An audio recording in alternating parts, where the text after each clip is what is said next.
Time like a stream carries our burdens away.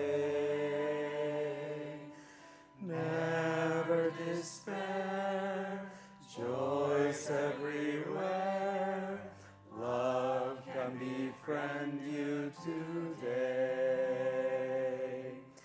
Free from all care, like birds on the air, soar above griefs and worries, seek joy and be gay.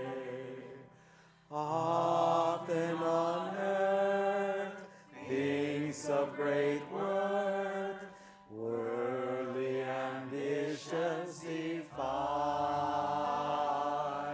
Sometimes a friend helps us ascend up from life's cares to the sky.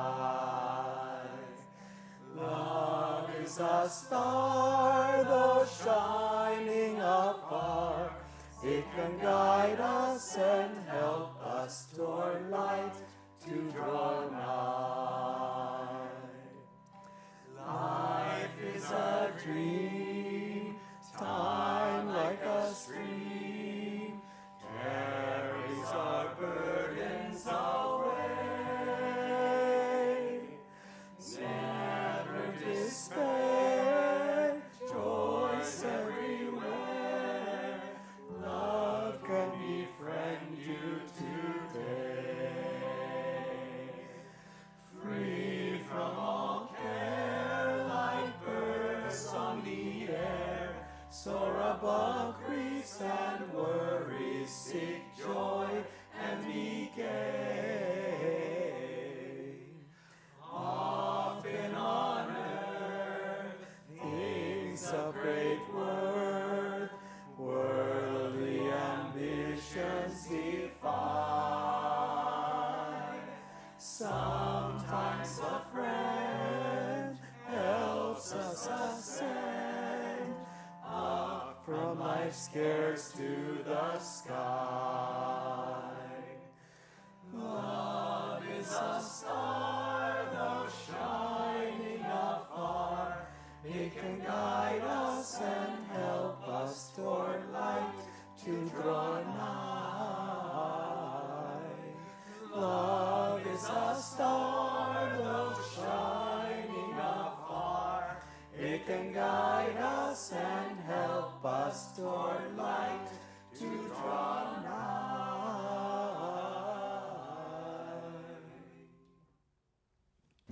Good morning again, dear friends. My name is Dharna, and this is Prita, and it's our joy and privilege to be here with you today. I will start with a reading from Whispers from Eternity, Yogananda's book of prayer demands. Burn down my frailties in the furnace of trials. In the furnace of trials, the ore of my life is being purified. The fire of experience melts away all my delusions' dross. O divine artisan, burn away all my impurities. Bring out in me the steel of endurance and hone it to a fine edge by deep calmness. Forge in me from the tempered steel of mental balance sharp words of self-control and firm tenacity. With the weapon of inner equilibrium, teach me to fight every enemy of distraction. Om.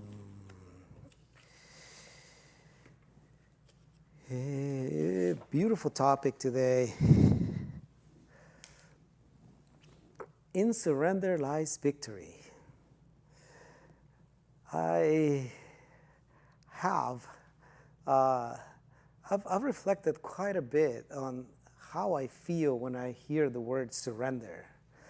And I mean, it's almost insulting. Surrender, what do you mean? I can't. When a couple of years back, when I was, the girls, Premi and Suryani, they were living here with us. And meditation here at the temple, I was just having this inner fight, and I thought it was with myself, but I kept having this conversation in which I was being told to let them go, let them go. And I was like, how can I do that? But I'm the father. I'm not letting my kids go. It's not fatherly. And I kept hearing, they're not yours. Let them go. If they come back, then they will be with you. They're still not yours. So it was an incredible fight. And actually, I was going back and forth. And somewhere in the back of my mind, I was thinking it was my ego, fighting with my ego. Myself, ideas conflicting. One idea from thinking that maybe it's best to let them go to Mexico. And the other side saying, no, this is my duty as a father. How can I? But I woke, I came out of my meditation thinking I had a horrible meditation, and I had tears in my eyes. And I checked in, and my spiritual eye was just buzzing. I was vibrating pretty hard. And usually that, for me, is a sign that it wasn't some, argument that I was having with myself. It felt more like, in a moment, I kind of realized that it was Master or Swami that I was talking to, or at least that's what I thought. And I went on to let him go, as much as it hurt, as hard as it was. And I had to literally surrender. That very thing that every cell of my body seems to be against. I was like, oh my God. But now, Suryani's back now and different things are moving. But at the end, I think what I've understood more about it is that it's not up to me. It's very, very, very little that we can actually control. But let's look at the word surrender. What does Mr. Google tell us? I'm trying to identify with young people because that's where their source of knowledge is. I always ask, and they are already Googling it or looking it up somewhere. It's pretty fun. But anyways, it's fun because I actually got two separate definitions. Number one, to cease resistance to an enemy or opponent and submit to their authority. Not something. I was like, no way. And number two, I actually had to look up surrender in the Bible, the definition from the Bible. And it said, to wholeheartedly yield our will, desires, and plans to God, relinquishing personal control over His sovereignty, and perfect purpose for our life. That resonated a little more. That was more like, okay, this is our path. This is us. This is every devotee. This is what we're trying to do. But there is a reality. There's a deeper reality going on here. How many of us read the Bible and are exposed wholeheartedly to this definition? But more importantly, isn't it true that society-wise, our society as a whole, who we are, what we think as a group, doesn't really agree with the definition of surrender as even a definition from the Bible? We all, for me and for many of us that we know, we're all warriors, kind of. We grew up thinking that we are going to fight for everything that we get. We are going to work hard. We're going to study hard. We are going to just put all of our energy and will into whatever we do. And you know what? That is perfect. That is what the teachings teach us. Put your energy there. Go at your third chakra, create that fire, feel that fire, and put it into everything you do, that it may come into manifestation, especially if it is for a greater will. Well, I seem to be at odds here. What am I supposed to do? But, there is a fine line. And that fine line, I think, intersects right at the point at which we might start doing everything, not with the thought of the little I, in other words, the self, and bring God into the equation. At this point, now we are not doing anything ourselves.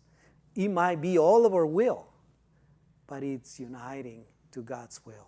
And the equation completely changes. But yeah, I was thinking that maybe it's worth going back a little bit at what free will is. Just as the definition in the Bible says, to wholeheartedly yield our desires and plans to God. Even that in my mind, and perhaps in many of yours, has a little bit of a negative connotation. To yield, what am I? Do I not have reasoning? Why should I just yield everything and let, be controlled, so to speak? And obviously we know that that's not the case. But what I'm trying to go at is that little voice back there of the way we were raised, of how we were raised to fight, to go forward, to place our will. And at some point, it just goes into a place where we think we are the doers. And so, why surrender to God's will? How about the question, did He not give us free will for a reason? Well, Swami said that while we do have free will, it all narrows to two basic choices. Are we choosing to go towards God, or are we choosing to go away from God? And therein lies the conundrum. Where the pedal, the tire meets the road. It's the definition, and the definition of free will can be quite tricky. And first of all, the real question is it really free? I'd like to go at that. We call it free will. I think a lot about my friend Salvador, who I probably told you the story. He passed a few months ago. He was a dear, dear friend of mine, just like a brother. And I had several conversations with him about his drinking. And one of there were many aspects to these conversations, but one of the answers that he would always have for me is, it's my will. It's my free will. And, more often than not, I wanted to tell him, well, how free is it when it's a vice and a habit that is actually taking us? There is no will in that. When we are actually being guided by habits, by vices, by things that are actually controlling us, what kind of freedom is that? The whole definition of free will goes out the window.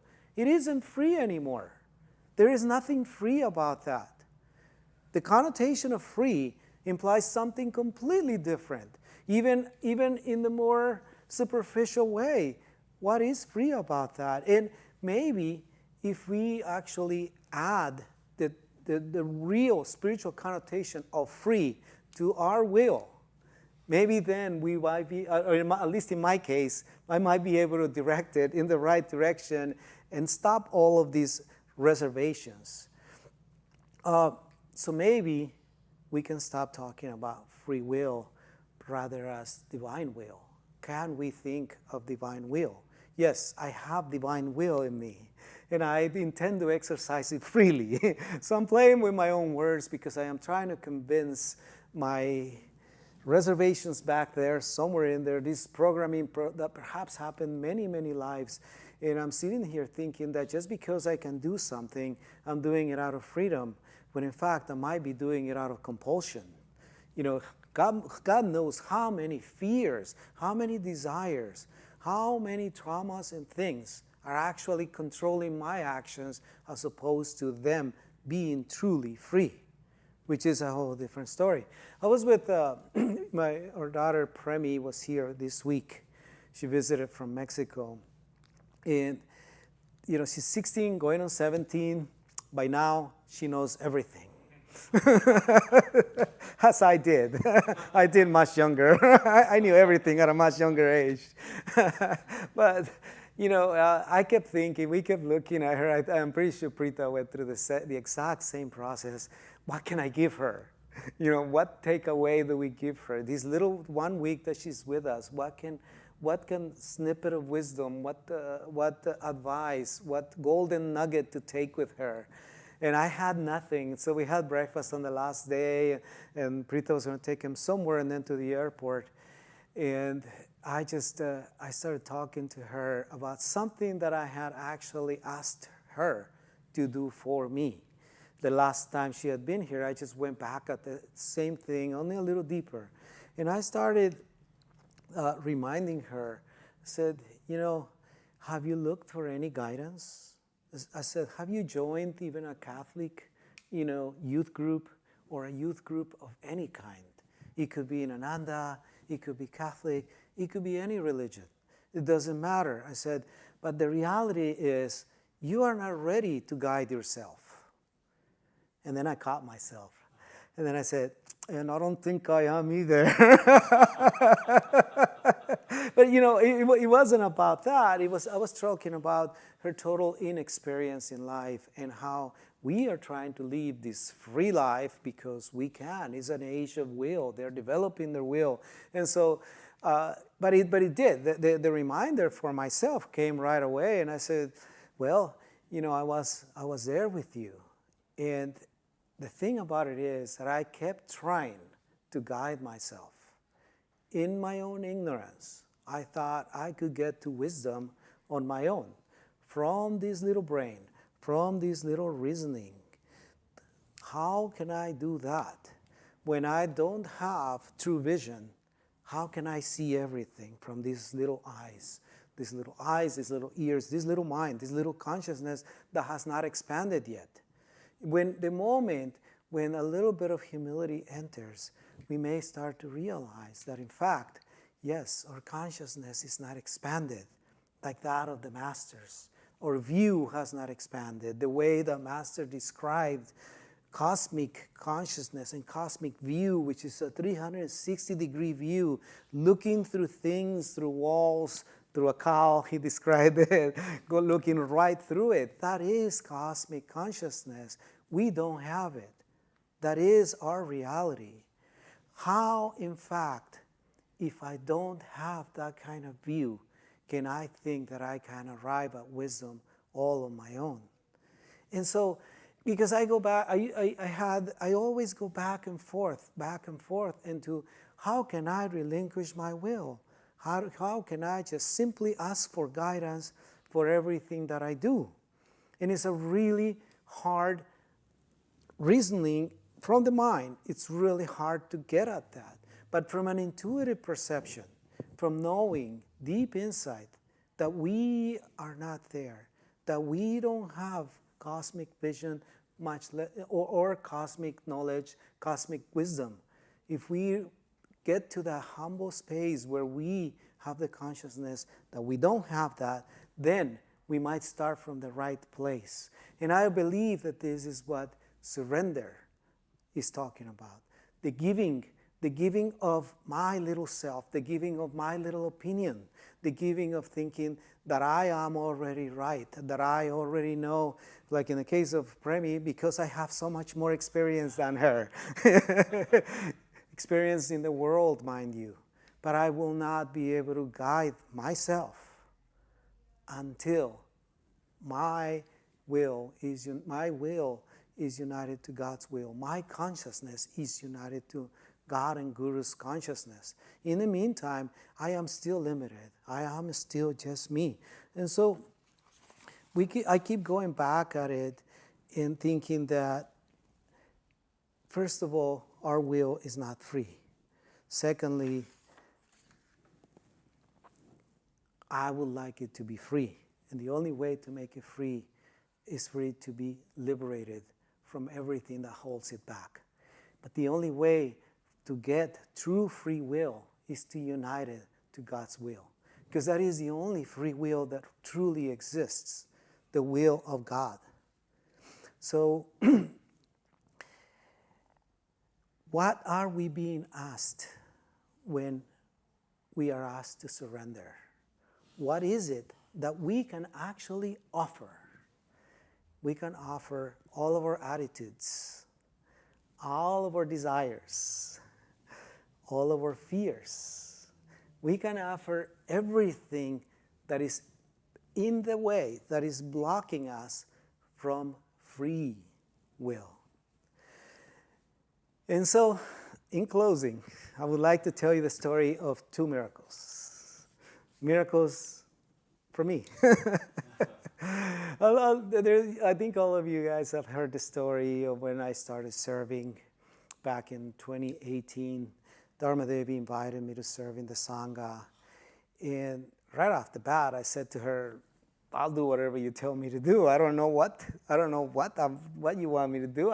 First of all, I have no knowledge of what we do here or what you do here. So I started, and then, like I've shared before, the first year I came literally skidding or late to every meeting. I jump into every Zoom a few minutes later, and I was always texting, wait for me, and this and that. By the end of the year, I was so embarrassed that I said, this has got to change. And there was a beautiful thing that I did. I changed my scheduling. And I decided I'm going to schedule my service right along with my work. In other words, 9 o'clock here, 10 o'clock there, 11 o'clock there. Everything was just scheduled. Not that, I have time to serve now. No. I scheduled it as importantly as my work. And everything started to change. Little by little, things switched. And yes, it was also grace because, I work for myself. I'm self-employed. And I had that option. That option was right there in front of me. In my case, that option was right there. For everyone, it's a little different. But in my case, I surrendered that. I offered that, which was in front of me. I said, I will schedule my service. And I started scheduling it, and things kept on changing. And we had, we had a really beautiful conversation with Pranav and Parvati when they were here. And they were exhorting us to kind of dive a little deeper. And afterwards, there was something that came to me, and I was like, well, how can I go deeper at this point in my service? And guess what? The answer was very clear right in front of me. I'm going to change the scheduling again, I said. Now it's going to be service, and then it's work. I'm trying to make the switch, and I'm just offering it. I am not saying this is what's going to happen. Yet again, there's that guy in the back that's trying to control everything, right? I said, I will offer it this way, and at the end, your will be done. Because that's all I want. My free will, I want it to be that free. And guess what? It feels like it's already changing. But I'm just offering it. Again, I'm offering it with all my will, with everything that I have to give. I'm just trying to say, here I am. And now my number one priority is service. And here is my number two priority is perhaps everything else, but along with your will. Not just what I determined, but hopefully what you want from me. And so it's just such a beautiful blessing because it brings about so many changes. But anyways, right along with our service, 2020, 21, 22, Narendra Dharma Devi announced they were leaving. And at that same time, we were given the care of the center, and our responsibilities went like that. And Prita and I, we're like, we're warriors, we'll go for it, we can do this. And little by little, we dropped things.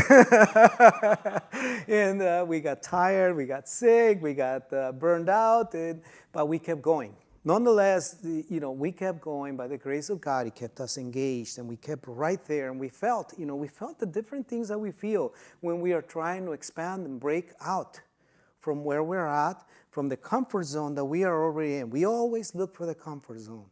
And then there's the opportunity to break. And we either say yes or not. And we kept saying yes, and we kept breaking, and sometimes we kept falling, but we kept breaking and falling. But somewhere along the line between I'm exhausted, I'm tired, Why me? Those guys are over there watching TV. Why can't I just be doing that, having pizza? All of that continuing to go, something started to happen. Something has been happening. All of a sudden, Preeta and I were talking, and we're like, we're not tired anymore. What is happening here? And it is indeed that in the continuous surrender, in the continuous offering, suddenly our consciousness switches. And we felt our consciousness started to switch. We felt the miracle, because it is truly a miracle that our consciousness switches from, I'm tired. I can't do that. It's too much. I've been up since 4 a.m. It's 7 o'clock. Now I just want to rest, but now I have to do this Zoom and that thing and whatever. But where is it? Is it not just here? It is a paradigm within ourselves. If we think of the great examples, think of, someone might tell us, and many people have told us, well, you need to rest. And yes, the body needs to rest when the body needs to rest. And if we don't give it, it will take. It will be like, I'm sick, and you can do whatever you want. But then the flip side of that is Saint Teresa, Swami Kriyananda, that, even Asha, so many of our wonderful examples that are there that have served nonstop in God's will. We never had the privilege of watching Swami doing it, but we've had the privilege of watching great souls. There was about 3 years back, we were doing a retreat with Shanti at Temecula. And it was the first day of the retreat. It was Friday, and I remember we were all tired, but we got there early. And there were a few people that were there, and we were starting the retreat, I think, at 6. She was gonna do a talk, introduction, so on and so forth. And she was sitting, but right before she started talking, she said, I will stand. And I was like, well, I will sit, because I'm a little tired. It's late in the day. This is what I was thinking. This is where my consciousness was taking me. So she stood there. And I think she spoke for about 2.5 hours. It was a long time. And I kept seeing it and thinking, I'm like, isn't this lady tired? It has to be. It's late in the day, traveling, everything, whatnot. But she was not tired. She kept on going, not only standing there, but also giving. Just giving and giving and giving. But isn't it true that there is a point at which, when we keep offering our will to God's will, there will be no more tired, because now it's God working through us. It's not us doing it anymore. There was one time, maybe about 1.5 years ago, when we had the privilege, we were visiting the village, and my niece was with us, Jessie, and she was suffering from seizures. So we asked Mary Kretzmann if she would do a healing. And she was very willing. She said, yes, let's do it. But you're going to be you guys are going to be with us doing the healing. And sure enough, right before we started the healing, she asked me to be the channel. And she asked me to give her energy, to stand up, give her energy. But she very clearly told me, you must feel that it is God's energy, not yours. And so we did this healing, prayer, energy. It was beautiful. There was just a beautiful energy with it. And I honestly believe that's what healed her, because she is healed. Her seizures stopped. They're gone. But we did it. At the end of that, she said, okay, now you sit down, and now you visualize that you're recharging. It is obvious that I am not a clean channel as I would love to be yet. And so whatever my will was to give her energy, and it must have been some of mine. And she must have recognized that and said to me, you need to sit and you need to feel that God's energy is coming into you. But the lesson here is that what she told me right away when we started this, she said to me, it is not your energy. It is God's energy working through you, passing through you, blessing everything it's touching. And isn't that the truth for everything we do? Isn't that what is at the heart of surrender. It is not that we are losing something. It is in the giving that we are receiving. It is when we give everything to God that at that point we receive in turn the kingdom of God. And that is what we are being invited to. But anyways, our miracle number one, was that suddenly we stopped being tired. It became way easier to do everything got easier. And the saying yes, while automatic, and it's still an outward yes, it's still trying to be there, still trying to do my best. Mind you, trying, but it's all about trying to surrender, trying to give, trying to align my will to divine will. And it felt just like a miracle because there was no more tired.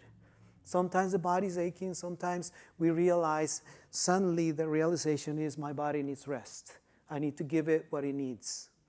But it's not this consciousness of tired. So somewhere along the line, Master came in and tweaked something.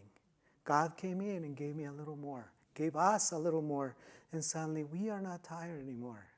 And therein, right there, in that point, came the second miracle for us. And guess what the second miracle was? We let go of the consciousness of doing. A little. I'm not quite there, but we let go a little. We let go of the consciousness of tired. And it was replaced with joy.